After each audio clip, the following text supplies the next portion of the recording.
নমস্কার, আমি পঙ্কজ বিশ্বাস এবং আপনারা দেখছেন পলিটিক্যাল ডেইলি। 23-24 দুদিন দুর্গাপুরে বিজেপির সাংগঠনিক বৈঠক হয়েছে। এই বৈঠকে মূলত গুরুত্ব দেওয়া হয়েছে আসন্ন নির্বাচনে বিজেপি কোন রণকৌশলে এগোবে। আজকে বিজেপির কয়েকটা স্ট্র্যাটেজি নিয়ে সরাসরি আপনাদের সঙ্গে আলোচনা করব। আপনাদের জানা প্রয়োজন, কারণ এবার বিজেপি জেতার জন্য প্রস্তুত, একদম জেতার জন্য তৈরি এবং লড়াইয়ে কোনো খামতি দেবে না। আপনারা দেখেছেন যে বিজেপি প্রথমেই তৃণমূলের আগে তাদের প্রার্থী ঘোষণা করে দিয়েছে এক দফা, তারপর দ্বিতীয় দফা ঘোষণা হয়েছে, আজকালের মধ্যে তৃতীয় দফা অর্থাৎ সম্পূর্ণ ঘোষণা হয়ে যাবে। তৃণমূল তাড়াহুড়ো করে বেশ কয়েকটা অর্থাৎ 294 আসনে প্রার্থী ঘোষণা করেছে আগে ভাগে। তাতে কি দেখা যাচ্ছে যে বেশ কয়েকজন প্রার্থী তাতে দাগই দেখা যাচ্ছেন এবং অনেকেই তৃণমূল করতেন না, হঠাৎ করে তাদের তৃণমূলে প্রার্থী করে দেওয়া হয়েছে, যার ফলে বিক্ষোভ দেখা দিচ্ছে। বিজেপিতে যে বিক্ষোভ হচ্ছে এমনটা নয়, কিন্তু বিজেপির বিক্ষোভটা হচ্ছে সাংগঠনিক। অনেকের মনে আশা ছিল, তারা হননি, তারা দলের কাছে আবদার আবেদন করছেন, নিবেদন করছেন, এইটুকুই। কিন্তু তৃণমূলের ক্ষেত্রে এবার কিন্তু সাবোতাজের বিষয়টি সামনে আসছে এবং বিশেষ করে উত্তরবঙ্গে এবার তৃণমূলের ভরাডুবি হতে চলেছে। এই যে দুর্গাপুরে দুদিনের বৈঠকটা হলো, তাতে সুনীল বানসাল ছিলেন, নিতিন নবীন ছিলেন, ভূপেন্দ্র যাদব ছিলেন, দলের দিল্লির হাইকমান্ডের যারা উচ্চপদস্থ নেতৃবৃন্দ আছেন তারা ছিলেন, রাজ্যের নেতৃবৃন্দ ছিলেন। এবার যেটা সবথেকে গুরুত্বপূর্ণ হয়ে দাঁড়িয়েছে যে বিজেপি বলছে যে ডোর টু ডোর ক্যাম্পেইন করতে হবে, বাড়ি বাড়ি পৌঁছতে হবে। আগে 2021-এর ক্ষেত্রে আমরা দেখেছি, 2024-এর ক্ষেত্রেও আমরা দেখেছি যে বিজেপি কিন্তু ডোর টু ডোর ক্যাম্পেইনিংয়ে অতটা গুছিয়ে উঠতে পারেন। এবার আগে ভাগে প্রার্থী ঘোষণা করার মূল উদ্দেশ্যটা হচ্ছে বাড়ি বাড়ি পৌঁছতে হবে, মানুষের মধ্যে ভরসা জোগাতে হবে, বিজেপি যেটা করতে চাইছে সেটা মানুষের কাছে পৌঁছে দিতে হবে। এর জন্য সংগঠনকেও গুরুত্ব দেওয়া হচ্ছে, সংগঠনকে চাঙ্গা করা হয়েছে, সংগঠনকে অ্যাক্টিভ করা হয়েছে। আপনারা এবার খেয়াল করবেন, অনেকেই বলছেন বিজেপির কেমন প্রার্থী হয়েছে বুঝতে পারছি না। বিজেপির প্রার্থীদের মধ্যে এবার কিন্তু একটা আরএসএসের প্রভাব আপনারা দেখলেও দেখতে পারেন। আরএসএস যদিও কখনো স্বীকার করবে না, কিন্তু মোট কথা হচ্ছে সাংগঠনিক ব্যক্তিত্বদের কিন্তু গুরুত্ব দেওয়া হয়েছে। যারাই কিন্তু প্রথম বা দ্বিতীয় দফায় প্রার্থী হয়েছেন, এখন অবধি যারা প্রার্থী হয়েছেন তারা কিন্তু বিজেপির কর্মী, আদ্যোপান্ত বিজেপির কর্মী। অন্য দল থেকে উড়ে এসে জুড়ে বসেছেন এমনটা নয়। যারা অন্য দল থেকে এসেছেন অতীতে, তারাও কিন্তু দীর্ঘদিন এই দলটা করেছেন, দলের মধ্যে মিলেমিশে গেছেন এবং দলের অংশ হয়ে গেছেন বলেই কিন্তু প্রার্থী করা হয়েছে। বিজেপি কর্মীদের উপরে কিন্তু এবার বিজেপি নেতৃত্ব নিজেদের বিশ্বাসটা রাখতে চাইছে। তারা কোনো সেলিব্রিটিকে প্রার্থী করতে চাইছে না, তারা অন্য দল থেকে আসা ব্যক্তিদের প্রার্থী করতে চাইছে না এবং অনেকেই আশাহত হতেই পারেন। যার জন্যই দেখা যাচ্ছে যে উত্তরবঙ্গে কিন্তু থরহরিকম্প অবস্থা হয়ে গেছে। গৌতম দেব নিজেই প্রচারে নেমে রেগে লাল, বলছেন উন্নয়ন হয়নি, রাস্তার হাল দেখে বেহাল। তিনি জানতেন না যে তাঁর আমলে, তৃণমূলের আমলে রাস্তাঘাটের কি অবস্থা রয়েছে? উত্তরবঙ্গে গৌতম দেব সহ অনেক প্রার্থীরা কিন্তু ঘেরাও হচ্ছেন, জায়গায় জায়গায় গেলে মানুষ তাদেরকে ধরে প্রশ্ন করছে। একটা কনফ্রন্টেশনের পরিস্থিতি তৈরি হয়েছে।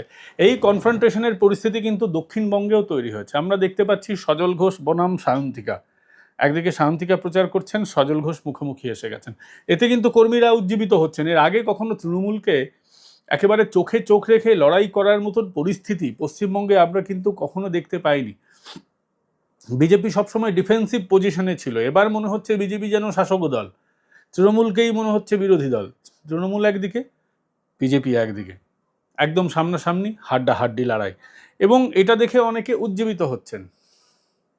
বিজেপি এবার প্রচারে যেগুলোকে সব থেকে বেশি সামনে রাখতে চাইছে সেটা হচ্ছে ধরুন বিশেষ করে নারীদের যে অবস্থাটা রয়েছে, নারীদেরকে যেভাবে অসম্মানিত হতে হয় বাংলায়, নারী সুরক্ষাটা একটা বড় ইস্যু, বেকারত্ব একটা বড় ইস্যু। মমতা বন্দ্যোপাধ্যায় তো দুটো জিনিসই খেলছেন। এক হচ্ছে যুবকদের জন্য যে ভাতা তিনি করেছেন, আর এক হচ্ছে কন্যাশ্রী। মেয়েদের জন্য বিভিন্ন রকমের ভাতা আছে, তার মধ্যে কন্যাশ্রী আছে। কন্যাশ্রীও এবার অতটা নয়, লক্ষ্মীর ভাণ্ডার আর যুব সাথীর সঙ্গে লড়াই হচ্ছে বিজেপির আশ্বাসের। বিজেপি যেটাকে যুবসাথী এবং লক্ষ্মীর ভাণ্ডারকে কাউন্টার করার জন্য ব্যবহার করছে সেটা হচ্ছে একেবারে যুবকদের দরকার হচ্ছে চাকরি।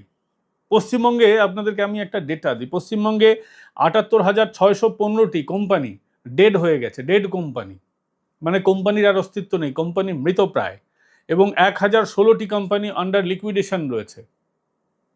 লিকুইডেশন মানে কোম্পানি প্রায় মৃতপ্রায় হয়ে যাবে, একদম কোম্পানি শেষ হয়ে যাবে। পশ্চিমবঙ্গের বেশিরভাগ কোম্পানি কিন্তু মৃতপ্রায় হয়ে গেছে। পশ্চিমবঙ্গে লাভজনক সংস্থা কম রয়েছে, যার ফলে চাকরি নেই, যার ফলে বেকারত্ব বেড়েছে, শিক্ষায় চাকরির ক্ষেত্রে দুর্নীতি হয়েছে, বিভিন্ন ক্ষেত্রে চাকরির ক্ষেত্রে দুর্নীতি হয়েছে। অর্থাৎ যুবসাথী মমতা বন্দ্যোপাধ্যায় এই কারণেই দিচ্ছেন যে যুবকদের মনে ক্ষোভ আছে। ফলে যুবকদের এই ভাতা দিয়ে তিনি যে মন জয় করতে পারবেন, বিষয়টা এমন নয়। বিজেপিও সামনে সামনে লড়াই করার জন্য যে এই যে যুবকদের ভাতা দেওয়ার কেন প্রয়োজন হলো, আজকে কি বেহাল দশা হয়ে রয়েছে, চাকরির বাজারটা কেমন, এটাকে কিন্তু বিজেপি প্রচার করছে। অন্যদিকে মহিলাদের ক্ষেত্রে যেখানে মহিলাদেরকে ভাতা দেওয়া হচ্ছে, প্রথম কথা হচ্ছে আপনাদেরকে বলে রাখি, এই যে ভাতা বৃদ্ধি করা হয়েছে এত বছর পর 500 টাকা বাড়ানোয় বাজার দর কিন্তু সমান সমান হয়ে গেছে। যেই জিনিসের দাম 2021-এ 2 টাকা ছিল, সেটা তো এখন 2 টাকা দাম নেই, সেটা 2.5 টাকা 3 টাকা হয়ে গেছে। 20 টাকার জিনিস 25 টাকা 30 টাকা হয়ে গেছে। ফলে মমতা বন্দ্যোপাধ্যায় ওই 500 টাকা বাড়ালো, আর আলটিমেটলি কিন্তু কোনো অতিরিক্ত কোনো লাভ হচ্ছে না, লাভের লাভ কিছুই নেই। এটা গেল একটা বিষয়। দ্বিতীয় হচ্ছে, মহিলাদের কি সুরক্ষা আছে? রাত 12টায় মেয়েরা বেরোতে পারবে একা? রাত 8টা 9টা 10টায়ও গ্রামগঞ্জে বেরোতে পারবে? শহরে বেরোতেই মহিলারা ভয় পায়।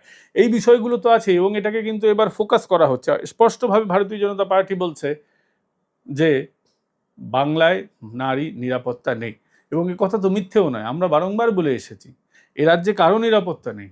এ রাজ্যে বিরোধী কণ্ঠস্বর হলে কারো নিরাপত্তা নেই। এবং আমরা যেটা দেখতে পাচ্ছি, যে যারা এতদিন ধরে মমতা বন্দ্যোপাধ্যায়ের পক্ষে ওপিনিয়ন পোল করে এসেছেন, সেই সমস্ত সংস্থাও এবার বিজেপিকে অনেক এগিয়ে রাখছেন।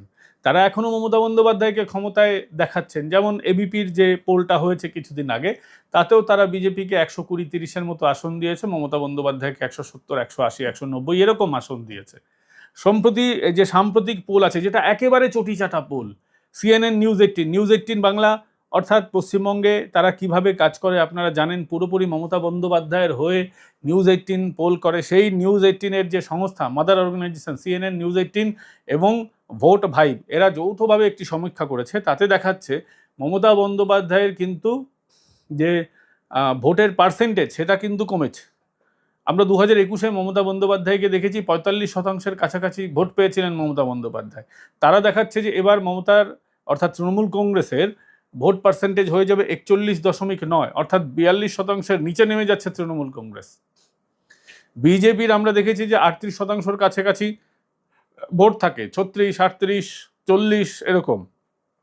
তারা দেখাচ্ছে যে বিজেপি এবার 34.9, অর্থাৎ 35% ছুঁই আসন পাবে ভারতীয় জনতা, 35% ভোট পাবে ভারতীয় জনতা পার্টি। ফলে তারা দেখাচ্ছে যে সর্বোচ্চ 108, মানে 110-এর কাছাকাছি, 98 থেকে 108 তারা দেখাচ্ছে যে বিজেপি সিট পাবে, অর্থাৎ 40টার কাছাকাছি ফারাক থেকে যাবে ম্যাজিক ফিগারের সঙ্গে। অন্যদিকে তারা তৃণমূলকে দিয়েছে 184 থেকে 194, অর্থাৎ 2021-এ আমরা তো দেখতে পাচ্ছি যে তৃণমূল কংগ্রেস 220টি আসন পেয়েছিল, তো বিজেপি পেয়েছিল 77টা। পরবর্তীকালে সেই 77 থেকেও 10-12 জনকে ভাঙিয়ে নিয়েছে তৃণমূল কংগ্রেস। আর এবার তারা দেখাচ্ছে যে 220 থেকে তৃণমূল কংগ্রেস মানে নিচে নামছে, অর্থাৎ তারাও মনে করছে, তারাও বলছে যে এ রাজ্যে কিন্তু অ্যান্টি ইনকামবেন্সি আছে, যার প্রভাব এবারের নির্বাচনে পড়বে। কিন্তু আমরা বলছি এই এটা মিলবে না, এই ওপিনিয়ন পোলটা মিলবে না। ওপিনিয়ন পোল এমনিতেও কারো কোনোদিন মেলে না। অতীতেও আমাদের ওপিনিয়ন পোল কাছাকাছি গিয়েছে, কিন্তু সবসময় মেলেনি। এবার যেটা সমস্যাটা দেখা দিয়েছে, আপনারা দেখুন 2021-এর ওপিনিয়ন পোল, যেটা পশ্চিমবঙ্গের সব থেকে বেশি টিআরপিওয়ালা সংবাদ মাধ্যম, অর্থাৎ এবিপি নিউজ, এবিপি আনন্দ বাংলা, তারা এবিপি আনন্দ যে সমীক্ষা করেছিল, সেখানে বিজেপিকে তারা 120-30 আসন দিয়েছিল। তৃণমূল কংগ্রেসকেও তারা 160-এর কাছাকাছি আসন দিয়েছিল, কিন্তু তৃণমূল 220-তে গিয়ে শেষ করেছে।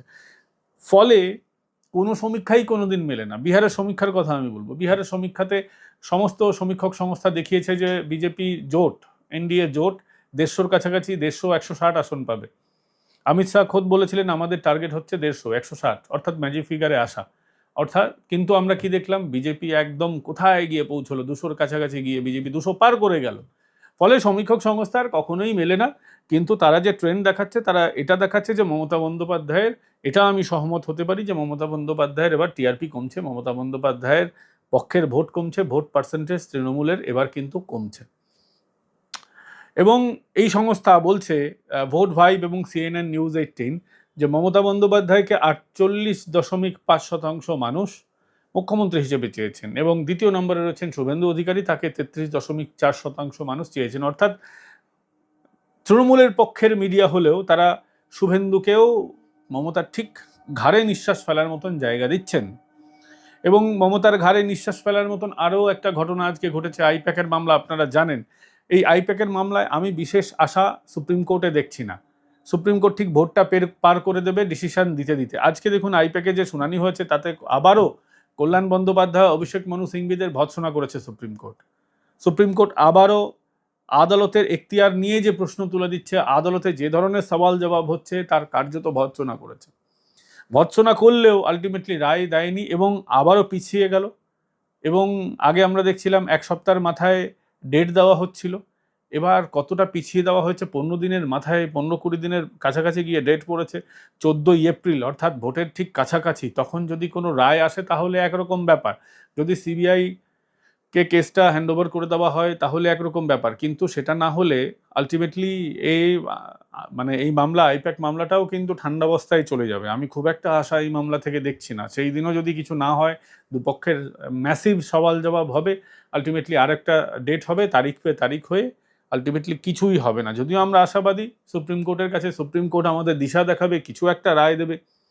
এবার দেখা যাক কি রায় দেয়। কিন্তু আবারও বলছি, এসব বিষয় থেকে খুব একটা আউটকাম কিছু আসবে বলে মনে হয় না, কারণ আদালত হচ্ছে নিশ্চয়ই চাইবে না যে এই রায়ের এমন কোনো প্রভাব হলো যেটা ভোটে একটা প্রভাব ফেলে দেবে। যে আদালতও রাজনীতিকরণ যাতে আদালতের না হয়ে যায়, আদালত সেই বিষয়ে কিন্তু সতর্ক থাকবে, এটা কিন্তু একটা বাস্তব সত্য।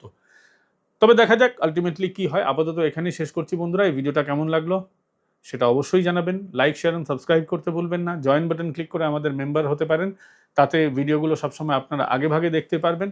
আর যারা আমাদের এই লড়াইয়ে অংশীদার হতে চান তারা সুপার থ্যাঙ্কস পাঠাতে পারেন, সুপার থ্যাঙ্কস পাঠিয়ে আমাদের লড়াইয়ে অংশীদার হতে পারেন। ভালো থাকবেন, সুস্থ থাকবেন। আগামীকাল আপনাদের সঙ্গে আবার দেখা হচ্ছে আপনাদের প্রিয় চ্যানেলে, যার নাম পলিটিক্যাল ডেইলি। এতক্ষণ আপনাদের সঙ্গে ছিলাম আমি, পঙ্কজ বিশ্বাস।